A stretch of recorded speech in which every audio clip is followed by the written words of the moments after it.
agregado, actualmente dictando cátedras como diseño de estructuras de hormigón, diseño de estructuras sismorresistentes e ingeniería sísmica y diseño sismorresistente de estructuras de acero. Y en condiciones de posgrado ha dictado temas como dinámica de estructuras. Experiencia en la construcción del túnel San Eduardo, puente Rafael Mendoza, puente de desnivel del kilómetro 4,5 de la avenida Carlos Julio Arosemena, y fiscalización y diseño de diferentes sectores de Guayaquil.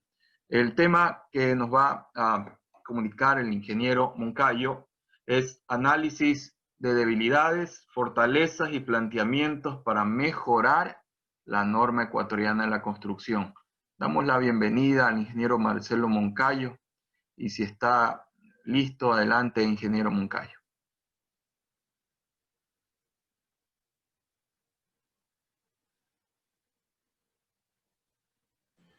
Sí, muchas gracias a ustedes, muchas gracias Luis Ordóñez por darme la oportunidad, mi estimado ingeniero Félix López, te quiero agradecer mucho por este esfuerzo que haces por mantener viva, a pesar de la situación que vive el país, no hemos parado de estar interactuando por el bien del país, porque hablar de sismos es hablar por el bien del país.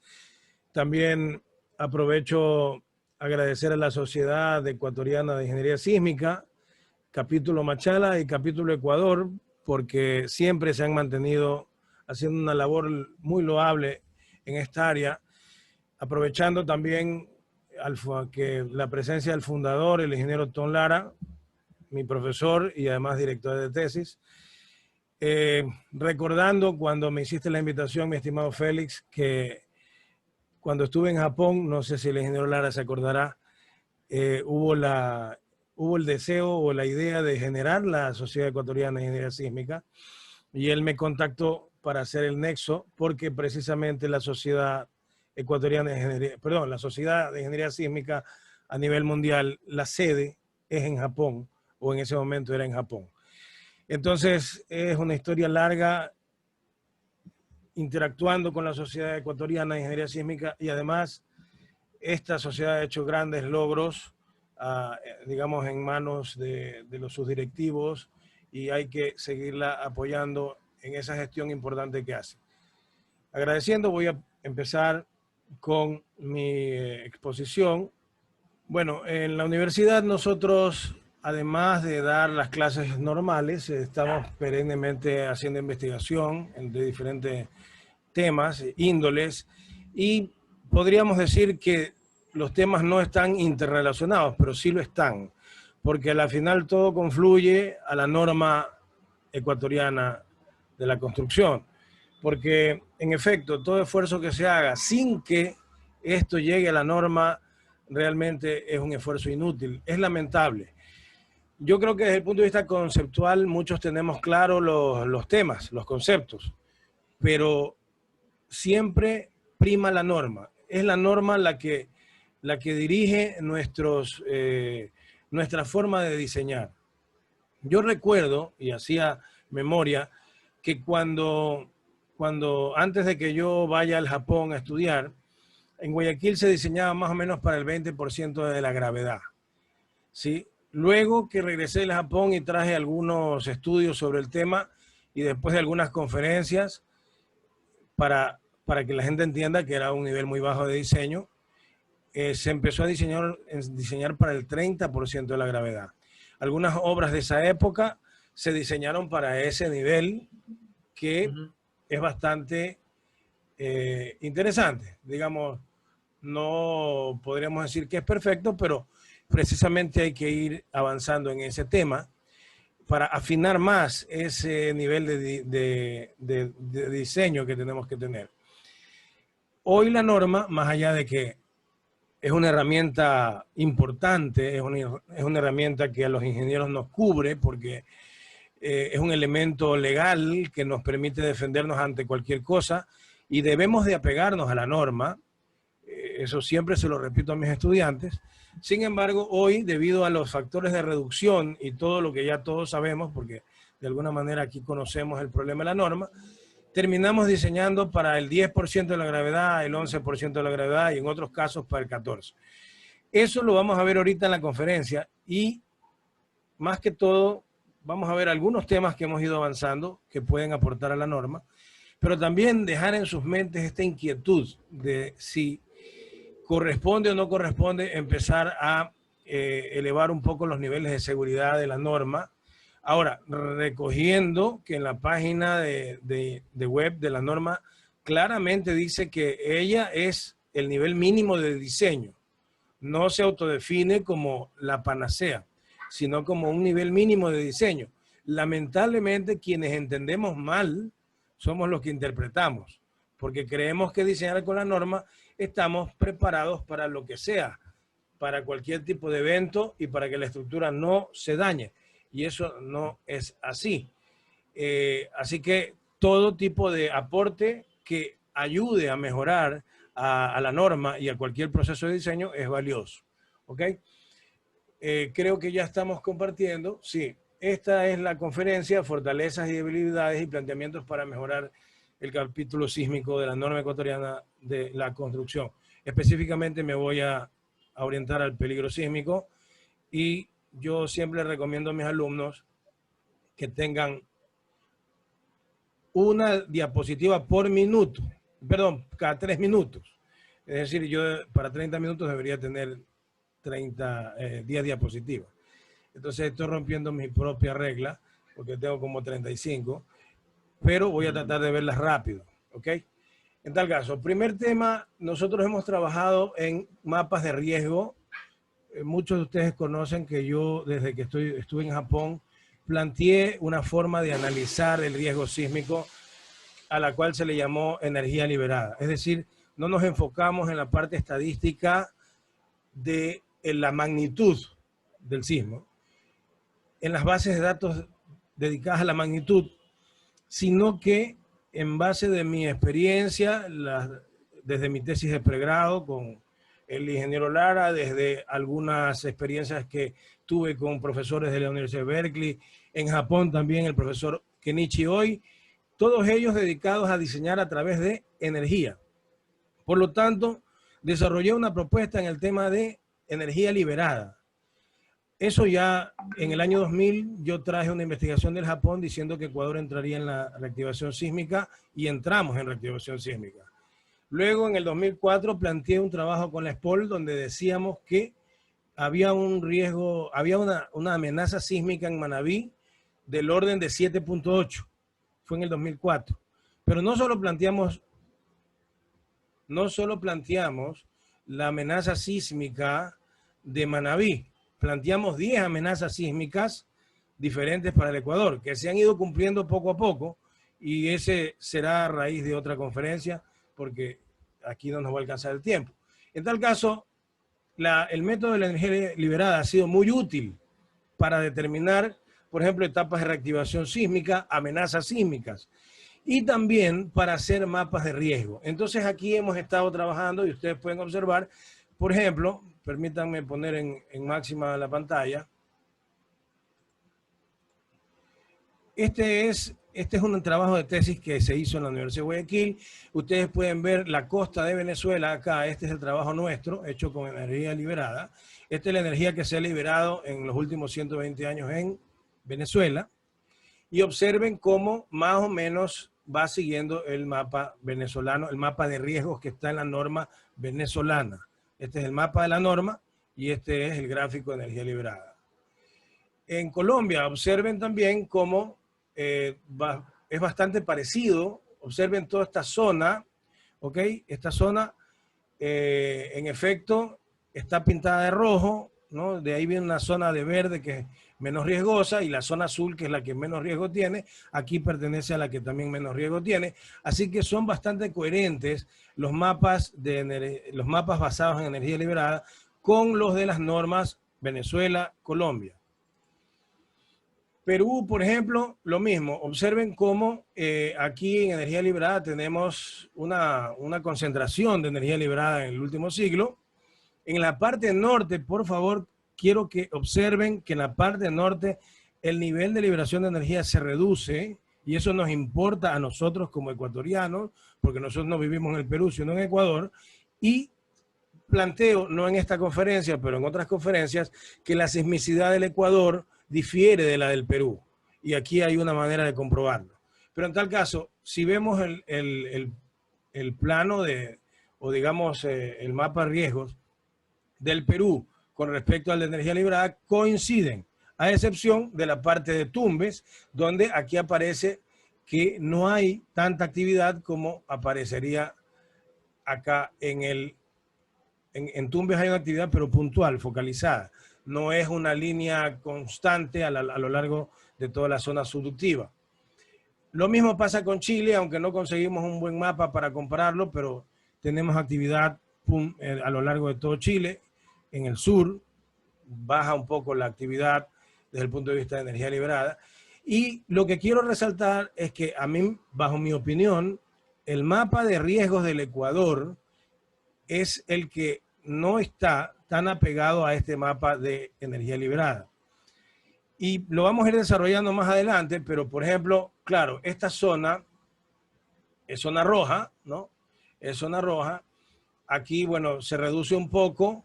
Aquí tenemos esta zona que es la más crítica, pero aquí debería reducirse el riesgo. Aquí tenemos un triángulo que parecería ser que habría que combinar un poco, tratar, porque en los otros mapas que hay en Sudamérica, y también probamos con México, el resultado de energía liberada coincide bastante con el resultado del mapa de riesgos del país. Lógicamente, seguramente es que los datos que sirvieron de base para el cálculo de estos mapas fueron los mismos que se usaron para la energía liberada. Entonces, tal vez ahí hay que afinar. La propuesta es un poco afinar estas zonas, estas áreas. Ya, por ejemplo, esta zona del centro, verla, pero más adelante vamos a ver con más precisión, porque vamos a ver en qué resulta. Pero miren, aquí está toda Sudamérica, construimos mapas para toda Sudamérica, también aquí está México. Pueden ver cómo coincide el mapa de energía liberada con el mapa de riesgos de México.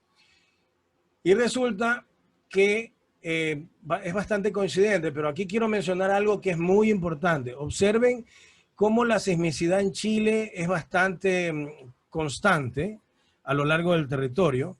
Luego en Perú también es bastante constante, pero en la parte norte del Perú la cosa cambia un poco.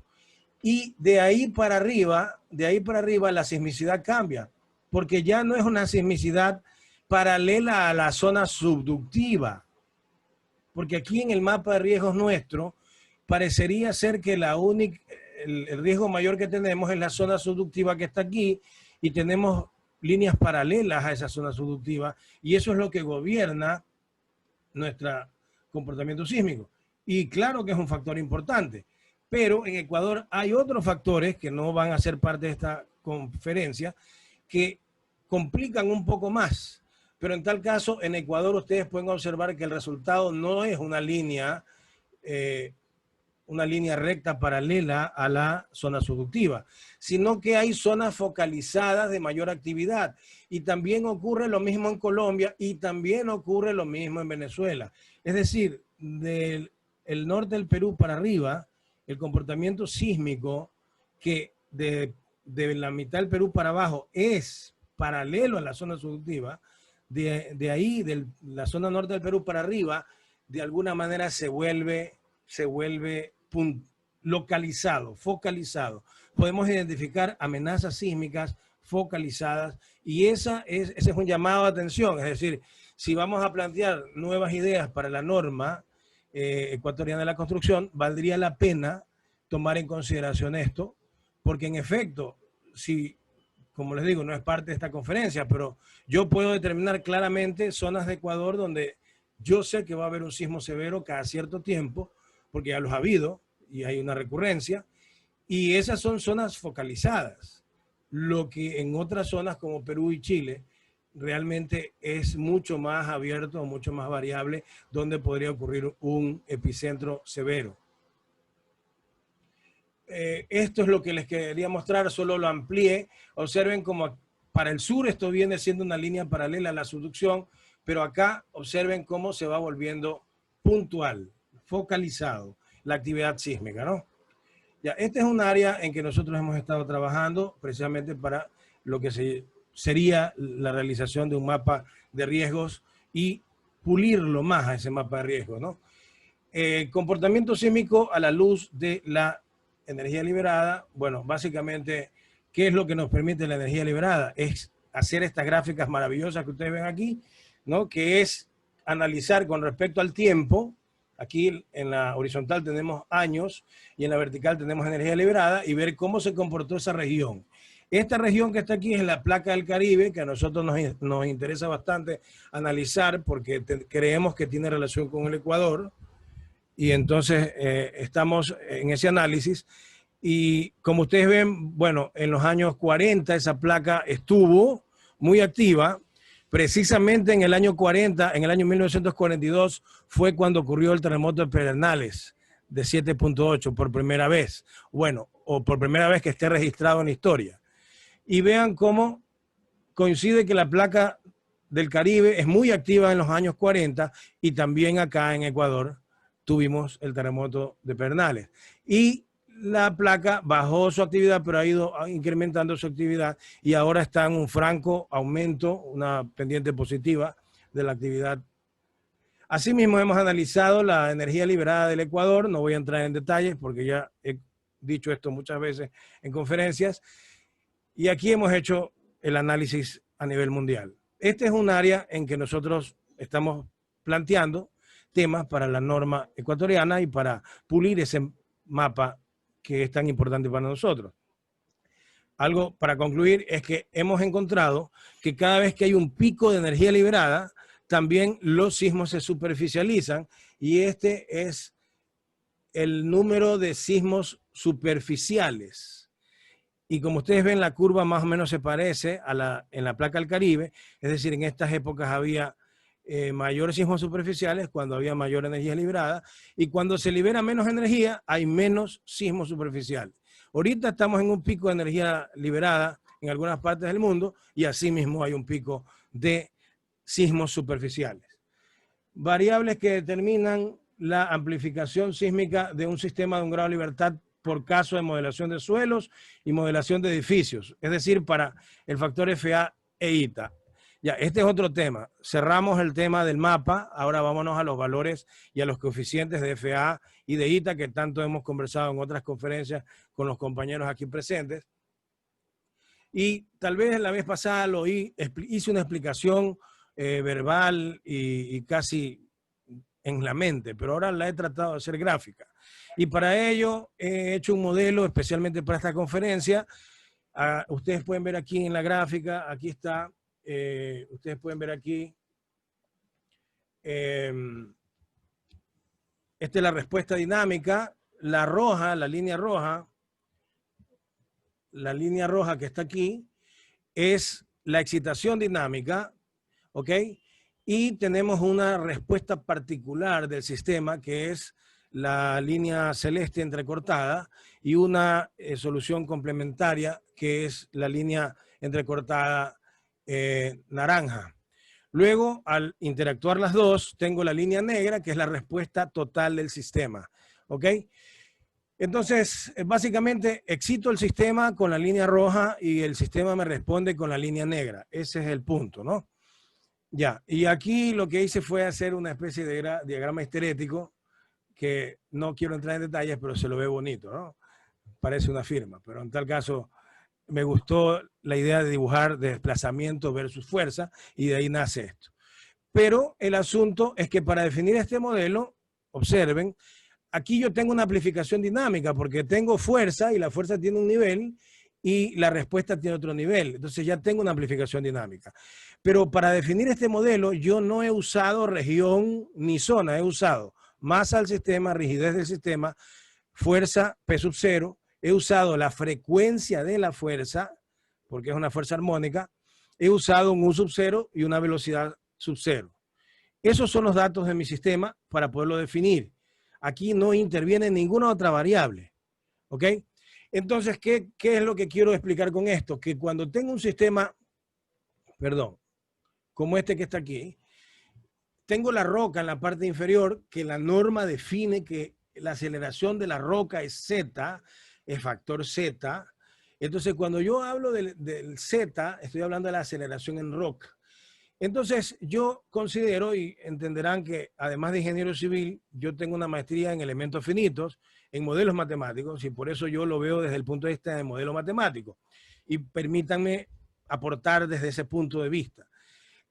Si yo modelo el suelo como un sistema de un grado de libertad, como el que tengo dibujado aquí, este sistema de un grado de libertad, y modelo este suelo, entonces este sistema de un grado de libertad va a responder, ¿no verdad? Va a responder. O sea, va a tener una respuesta dinámica, va a amplificar o deamplificar lo que corresponda. Pero en tal caso, este sistema va a responder y va a amplificar. Y luego que amplifique viene el siguiente grado de libertad y también va a amplificar. ¿Por qué? Porque el edificio también va a amplificar. Es decir, la aceleración Z que estaba abajo va a ser amplificada por un factor de sitio, que es el factor del suelo, ¿no? Y luego ese factor que llega a superficie va a ser amplificado por la respuesta del edificio. Ok, lo que yo quiero que se me capte, porque a veces nos llenamos de palabras y de conceptos, pero no entendemos la lógica, es que los valores de FA e ITA no cayeron del cielo, sino que tienen una razón de ser. Entonces, cuando tengo Z en roca, para llegar a la aceleración en superficie, tengo que multiplicarla por FA, porque ese es el amplificador, es decir, el factor de amplificación de suelo. Entonces, cuando yo multiplico Z por FA, lo que estoy obteniendo es la aceleración en el suelo, en superficie. Y cuando ya quiero, digamos, lograr la amplificación ya del edificio en su total, entonces multiplico ese ZFA por un factor ITA. ITA, no ETA, digamos, no N, sino ni new, es ETA. Ese factor ETA es el amplificador del edificio. Entonces, finalmente, para entender si tengo un factor Z, que es la excitación en roca, y quiero sacar una aceleración del edificio, me toca multiplicar ITA ZFA, que es lo que la norma propone. Ahora, yo lo que quiero que quede claro para pasar antes a la siguiente diapositiva es que para definir la amplificación dinámica, ¿ok? Porque aquí yo tengo una excitación en Z, es una excitación, y cuando llego a ITA ZFA, este valor es mayor, pues, ¿no? Amplificado. Entonces el amplificador sería ITA FA. Pero ni ITA ni FA, de acuerdo a lo que tengo acá, dependen de nada más que estos factores que hemos puesto aquí. Es decir, no interviene la región, no interviene nada más que la masa, la rigidez del sistema, la P sub 0 de la fuerza y básicamente el omega o la frecuencia de la fuerza. Ok, aquí lo que he hecho y para, digamos, que se compruebe, es que he ido cambiando. Ustedes pueden ver el omega de la fuerza externa. Ustedes, en negro está la respuesta dinámica. En rojo está la excitación dinámica. Entonces yo pongo 1 al omega, a la frecuencia del omega, y obtengo una amplificación dinámica, es decir, dividir la máxima de la respuesta para la máxima de la excitación de 1.72. 1.72. Si yo bajo el omega a 0.75, obtengo 1.7298. Subió un poquito. Si yo bajo eso a 0.56, obtengo 2.22, que es uno de los mayores amplificadores, o sea, uno de los mayores valores de amplificación que obtuve en el ejercicio. ¿Ok? Y observen cómo va variando la respuesta. Miren la respuesta de la estructura, la respuesta en color negro, y miren también la respuesta o la fuerza externa en rojo. Señores, lo que quiero demostrar aquí es que el amplificador no es una función de ninguna región o zona. El amplificador tiene que ver con la relación de periodos o de frecuencias naturales entre el excitador y el excitado, entre la onda excitadora y el cuerpo que está siendo excitado. La relación de las dos frecuencias es la que gobierna cuánto amplifica la onda. Entonces, ese concepto quería dejarles, porque a la final, ¿qué es lo que ocurre en la norma? Lo que está pasando en la norma y lo que me preocupa. Ahora, esto hay que discutirlo, conversarlo, ¿no? Amablemente, pero sí vale la pena llegar a un concepto claro. Porque resulta que ITA,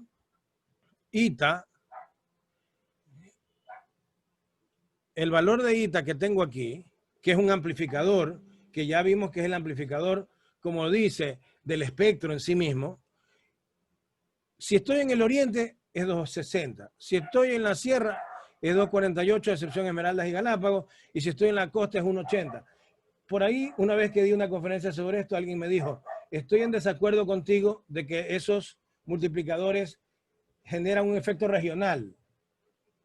Es claro que genera un efecto regional, porque están variando por región.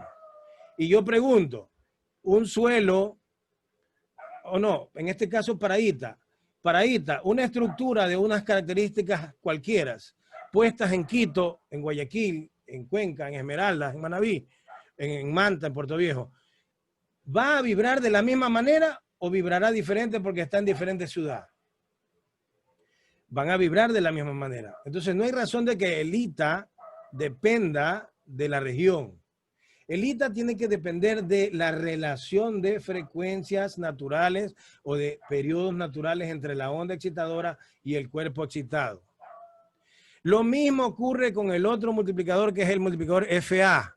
Ustedes pueden observar, para la región 1, que es la del oriente, donde no hay riesgo, casi, donde hay muy poco riesgo sísmico, el FA es 1,80. Y si vamos caminando a Guayaquil, por ejemplo, para poner un ejemplo, baja a 1,14. 1,14 en el suelo tipo E.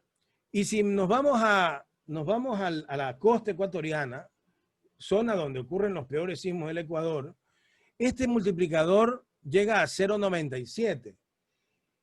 Es decir que la norma está multiplicando al doble el FA, es decir, lo que está en concepto, lo que estoy diciendo es que el suelo del oriente, porque esa es la región 1, 2, 3, el suelo del oriente amplifica al doble que lo que amplifica el suelo de la costa.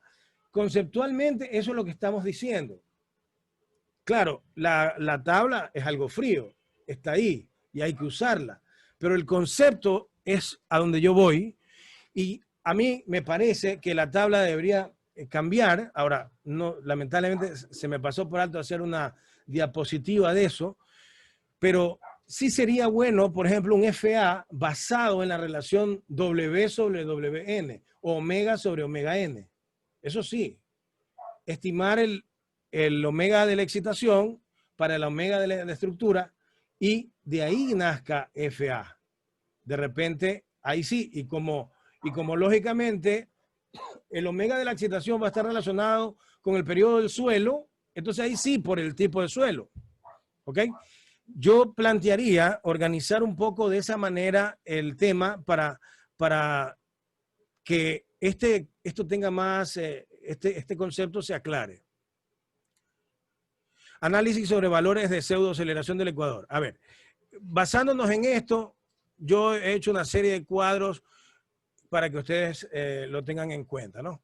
Miren, esta es para ITA 180, es decir, para la costa ecuatoriana. Ustedes saben que en la costa ecuatoriana gobierna la región 5 y la región 6. Entonces, básicamente, los SA, porque este es el valor de SA ya calculado, no es FA, es SA. En la región 4, vamos a ir desde 0,65, es decir, Guayaquil, ¿no?, hasta 0,82. Eso va a ser los SA de diseño. No estoy considerando factor de reducción todavía. Estoy considerando el máximo nivel del espectro, ¿ok?, de diseño. Entre 0,65 a 0,82. Eso es lo que vamos a tener en la región 5. En la región 6, desde 0,81 a 0,87, pero sube a 1 en el sector del suelo C y D. ¿Ok? Si yo grafico esto, esta es la región, esta es la región 4, la región 5 está pintado en amarillo y rojo. Y cuando hablamos del tipo suelo tipo D y E, que son los más normales en esa región, se los castiga. Observen que la línea celeste llega a 0,80, mientras que la línea amarilla, que es el suelo E, llega a 1 y el suelo C llega a más de 1, 1.1. Bueno, asimismo hemos hecho el análisis para la sierra y la sierra también sale mal parqueada en esto porque a la final en el oriente. Este es el gráfico total de las aceleraciones del Ecuador. Estas son las zonas sísmicas. Observen que se viene manteniendo un nivel, ¿ok? Viene manteniéndose un nivel desde el oriente hacia la sierra y esta es la costa. Este es el oriente, sierra y costa, ¿no? Viene subiendo en una pendiente bastante coherente y de repente en esta zona se cae. ¿Por qué hay este quiebre? Porque el ITA cambia. Hay una zona de la sierra que es zona 4, que tiene un ITA mayor, y hay una zona de la costa que tiene un ITA menor. Entonces aquí hay ese quiebre. Y resulta que si nosotros colocamos el suelo tipo E, nos da un diseño de 0,82, ¿ya? Cuando aquí tenemos valores mayores. Y si seguimos esta recta, tal vez deberíamos llegar a que el espectro en la costa podría estar teniendo valores, digamos en la zona 4, podríamos tener valores de 1.3 para más o menos ser coherentes en este aspecto. Asimismo, hemos preparado, bueno, no vamos a poder ver el video, este mapa. Así termina el mapa de las aceleraciones por provincia, olvidándonos del mapa de riesgos, en realidad poniendo los valores por ciudad y por provincia, así se pinta el mapa. Y las aceleraciones, ya el SA en sí mismo, con el factor de reducción, observen cómo termina. Guayaquil 10.3, es el nivel de diseño, 100 GALS. Manabí 10.9, Esmeraldas 14.1. Este aquí está más completo.